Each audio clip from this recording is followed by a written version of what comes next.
All right. And our final game of week 9 in 2024 is going to be fifth ranked Texas, dropping 4 spots in the poll, playing on the road in Nashville against 25th ranked Vanderbilt.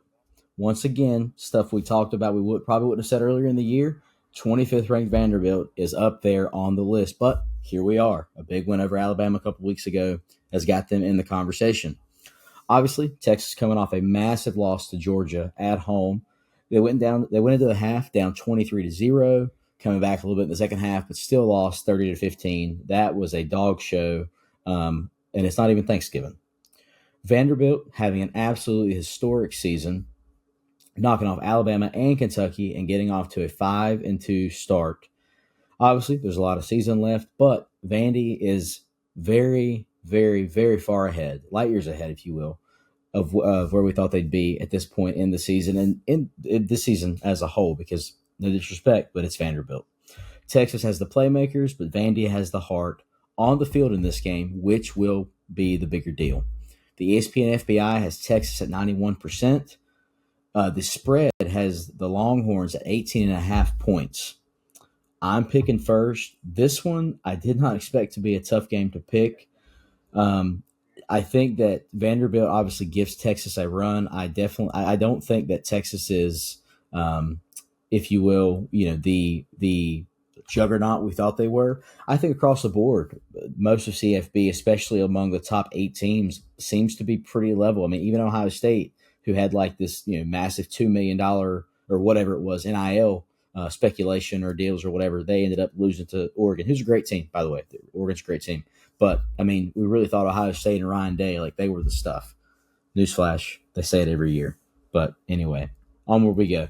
I'm going to go with the Longhorns in this game, but honestly, I like Vanderbilt to cover the spread. I like Texas probably by 10, maybe 2 touchdowns, maybe 14. But I do think Vanderbilt covers the spread. I think it'll be a better game than some expect. So if you're looking for a good game on Saturday that's not, on the radar, this is the one. I've got the Longhorns. Vanderbilt covers in Nashville on Saturday. So historically, Vanderbilt has obviously not been a crazy tough place to play.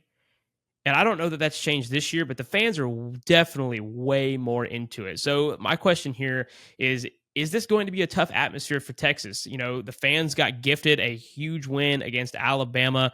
Does that make them come out of their shell and say, okay, this Vanderbilt team is for real? Because I got to tell you, there is one dude who's for real, and it's Diego Pavia, the quarterback. Man, they run an incredible triple option, and I'm sure that's something that Texas is going to be taking into account. But this dude can throw it, and he uses his legs extremely well. When you look at these stats, when you actually compare Quinn Ewers to Diego Pavia, Quinn Ewers has 1,101 yards. Now, to be fair, he is coming back from injury, but he's had 1,101 yards. Diego Pavia has 1,391 yards. Quinn Ewers has 11 touchdowns and 4 interceptions. Diego Pavia has 11 touchdowns and 1 interception. So when you put the games together that Quinn Ewers is in, it's probably a lot more touchdowns per game than Diego Pavia, but he obviously has the more impressive win over Alabama than Texas has. Because Texas, they had, like I said last week, they hadn't really played anybody until they played us, and they lost at home by 15 points. Went into the half down 23-0. But now over at Texas, you've got this quarterback controversy, right? So the whole season, there has not been one. Sark has been trying to stay away from it, right? It's no, Ewers is the guy. Manning is not going to take over the spot. He's really good. We saw him come in against a couple of teams when Quinn Ewers was injured, and that's kind of where the controversy started. It was like, well, should Texas stick with this guy? No, he gets healthy. Quinn Ewers comes back. He starts the game against Georgia. They're down 20-0, and what does Sark do? He automatically creates a controversy by taking out Ewing and putting in Manning. And once again, Manning still sucked. So now you've got this controversy you got this thing where Quinn Ewers is like worried that any mistake he makes, he's going to get benched for Manning.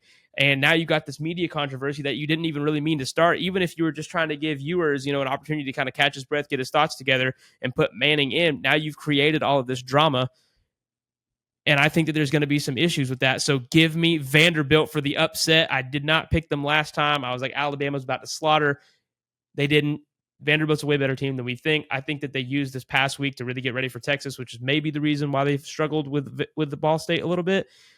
Texas obviously also mad. They're going to be looking to prove something. But, I think this Vanderbilt team is for real. So even if they don't win, I still got them to cover the spread either way.